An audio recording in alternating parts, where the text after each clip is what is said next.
हाय, मेरा नाम ऋषभ तिवारी है। हमने पार्ट 1 हिमालय के बारे में बात की। हिमालय के बारे में पार्ट 2 में बात की। अब आता है हिमालय का पार्ट 3। ये लास्ट पार्ट है हिमालय का। चलिए बात करते हैं। पहले पार्ट 1 में हम कुछ बात आपको बता देते हैं। जैसे कि बताया पार्ट 1 में हमने, ये ट्रांस हिमालय है। ये कौन सा हिमालय है? ट्रांस हिमालय। ये है बृहद हिमालय जो रेड कलर का है। ये है मध्य हिमालय ग्रीन कलर का है। जो इस कलर का है वो शिवालिक हिमालय है। ट्रांस हिमालय, ये ट्रांस हिमालय हिमालय का भाग नहीं है, ये यूरेशियम का भाग है। हालांकि जो ट्रांस हिमालय है वो हिमालय से पहले ही बन चुका था। ठीक है, ट्रांस हिमालय में कुछ श्रेणियां हैं। काराकोरम श्रेणियां, लद्दाख श्रेणियां, जास्कर श्रेणियां। ये 3 श्रेणियां हैं। इन 3 श्रेणियों की विस्तृत जानकारी हमने पार्ट 2 में की। उसके बाद बृहद हिमालय में हमने बताया कि जितने भी 10 चोटियां हैं, सबसे बड़ी चोटियां वो बृहद हिमालय पर ही हैं अधिकतर। जैसे कि आपको माउंट एवरेस्ट, कंचनजंगा, मकालू, जितने भी ऊंची चोटी हैं सिर्फ बृहद हिमालय में है। लघु हिमालय में क्या है? जो ये लघु हिमालय जो होता है वो पश्चिम से पूर्व की ओर धीरे धीरे जाकर वो टुकड़ों में बढ़ जाता है। ठीक है, टुकड़ों में, जैसे कि असम तक पहुंचते पहुंचते। और श्रेणियां शिवालिक श्रेणियों में क्या होता है? शिवालिक श्रेणियां और बृहद हिमालय की चौड़ाई देख लीजिए। वो चौड़ाई पश्चिम में ज़्यादा है और पूर्व में जाते जाते चौड़ा कम होता जाता है। ठीक है, और हमने बात की थी बृहद हिमालय के पश्चिम में कौन सा पर्वत है? गंगा पर्वत है। पूर्व में कौन सा पर्वत है? दिहांग पर्वत है। ये हमने पार्ट 1 और 2 में बात की थी।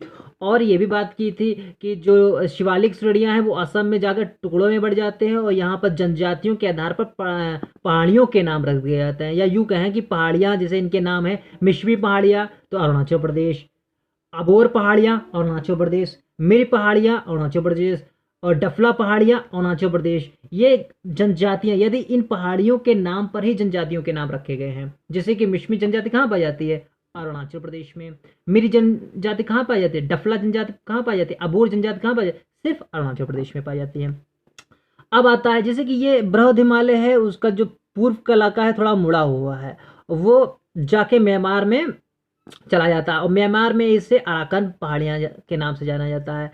बट इसे नागालैंड में नागा पहाड़ियाँ, ठीक है, मणिपुर में लेमा टोल पहाड़ियाँ, मिजोरम में मिजो पहाड़ियाँ और पटकोई पहाड़ियाँ कहाँ पर? अरुणाचल प्रदेश पर के नाम से जानी जाती है। ये हिमालय के ही भाग हैं, हिमालय के भाग हैं। फिर हमने बताया कि शिलांग, मेघालय में शिलांग का पठार पाया जाता है। शिलांग के पठार में भी कुछ पहाड़ियाँ पाई जाती है, जैसे गारो खासी जयंती। ये तीनों इन्हीं पहाड़ियों के नाम से जनजातियां भी रहती है। गारो खासी जनजाति कहाँ रहती है? मेघालय में रहती है। और जो मेघालय की राजधानी शिलांग है, चेरापूंजी, ये खासी पर है, खासी पहाड़ियों पर ही स्थित है। इतनी बात हमने पार्ट 2 में बात की थी।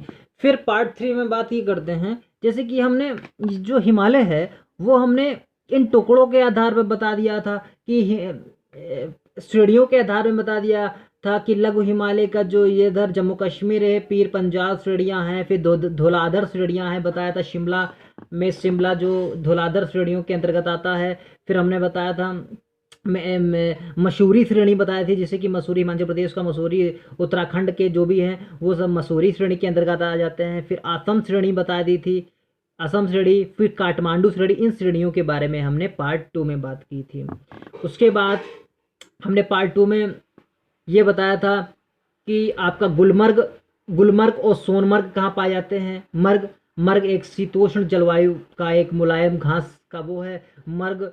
और द्वार और देहरादून, मतलब दून, द्वार, हरिद्वार, ये कहाँ पाए जाते हैं, ये भी हमने पार्ट 2 में बताया था। आप पार्ट 2 देख सकते हैं।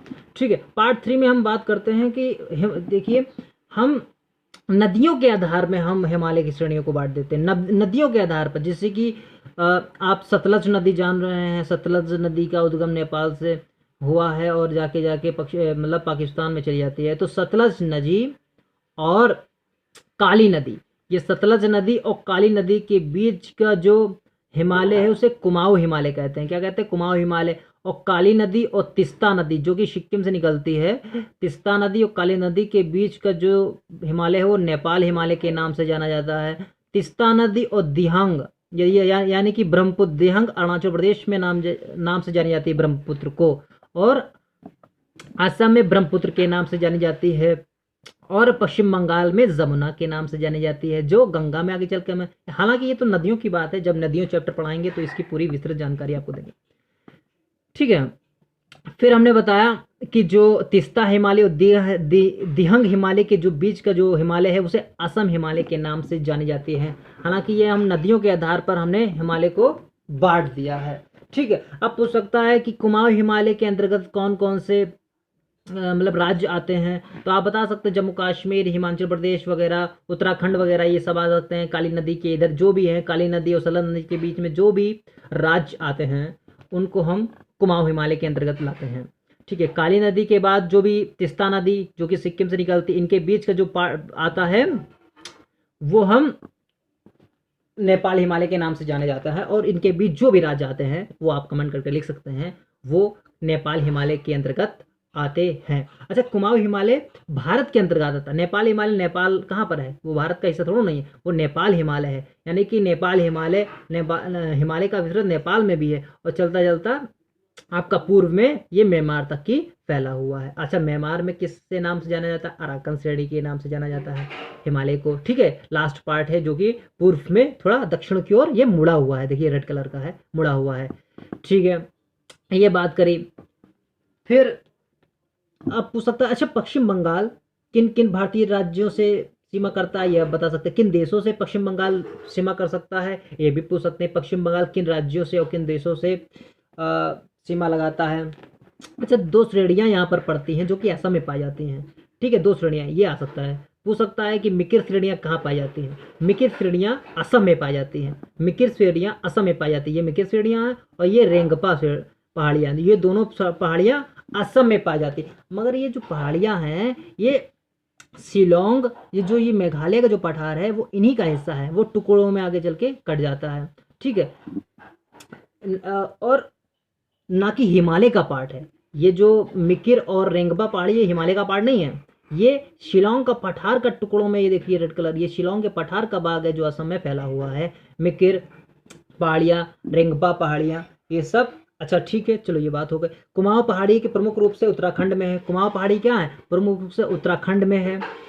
ठीक है, इस हिमालय में नंदा देवी, अब नंदा देवी कहाँ पाया जाता है? उत्तराखंड में पाया जाता है। त्रिशूला, ठीक है, दून, द्वार घाटी, दून और द्वार घाटी कुमाऊं हिमालय के अंतर्गत आती, जैसे कि देहरादून कहाँ आता? कुमाऊं हिमालय के अंतर्गत आता है। द्वार, हरिद्वार कहाँ आता? कुमाऊं हिमालय के अंतर्गत आता है।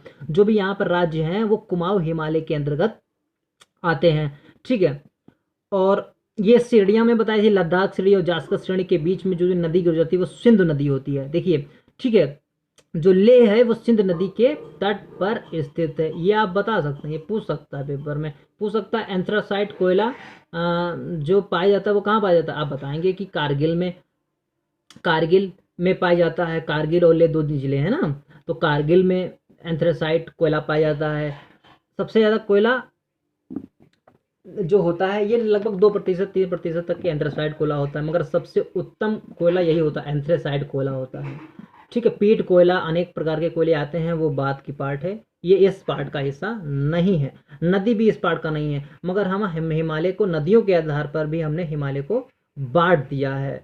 ठीक है, फिर ये हमने सेकंड पार्ट में ये भी बताया था कि कश्मीरी घाटी भी बताए थे, यहाँ पर कुल्लू घाट भी बताया था, काठमांडू घाट भी बताया था, चुम्बी घाट भी बताया था। ये हमने पार्ट 2 में बताया है, या आप पार्ट 2 में जाकर देख सकते हैं, अच्छे से समझाया है। ये हिमालय का पार्ट 3 है, ये लास्ट पार्ट है जो हिमालय का है। इसके बाद हम लोग पढ़ेंगे मिट्टियाँ, भारत की कितने प्रकार की मिट्टियाँ पाई जाती हैं भारत में, और उन भारतीय मिट्टी में क्या कौन कौन सी फसल उगाई जाती हैं। ये हम पार्ट अब वो भारतीय भूगोल में ही ये इसका पार्ट है। चलिए, धन्यवाद, और लाइक और शेयर जरूर करिएगा। ठीक है, धन्यवाद।